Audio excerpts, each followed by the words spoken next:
KD2 ETP here, and I'm up on a water tower in Kill Devil Hills, North Carolina, on what they call the Outer Banks, if you're not familiar with that. Kitty Hawk, this is the area where Wilbur and Orville Wright made their first flight, which is over that way.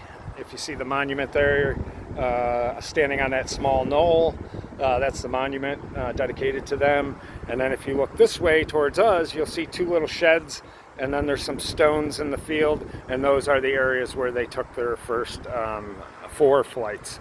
So the big stone, I believe, is where is where they took off, and then the first 3 were the first 3 times they actually had got off the ground. And then there's another one closer to us which you can't see. So over that way is the Intercoastal Waterway, and over this way is the ocean. So interesting view up here. Not many people get to see this area from this high up, and it's interesting to be one of the few. So this is the tank I'm working on. It's 500,000 gallons. In here you can see water possibly. That is actually inside the tank, and then this is the hollow tube that goes up the middle. It's like a donut.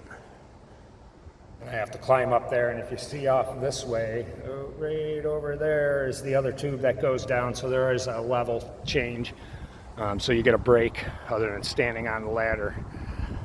What I'm up here to do today is I'm going to mount a light, beacon light, similar to the one that's up on top of that unit. Let me see if I can zoom in and get a little better. Similar to that one.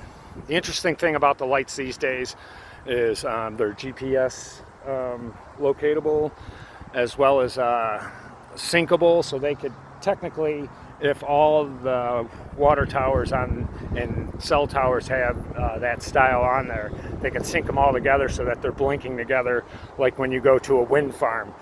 So that way they're not random and having all these different blinking lights going on at different times. So, and that's something new that's just come out in the last few years with these water towers. This one over here is the old tower that we replaced. And you can see all the cell tower stuff, cell antennas and whatnot on top of there. They're going to be getting rid of that because they just built that new tower there for the cells. So interesting. I just thought it'd make a pretty cool video. I know most people don't get to see, how this stuff is done or what the views are like up here. Here's a cool plane coming in, doing a big turn there. Wave to him. Neat. He's coming right over. So I'll get a video of this because it's kind of cool. So yeah, just a real different view. There's not many people who get to be up this high in this area and see this kind of view from here. So just to give you a little bit of what I do for a living. Oh, he's going to land in the Wilbur and Orville Wright landing strip over here, which is off to the right. You'll see where he's going down in. Neat.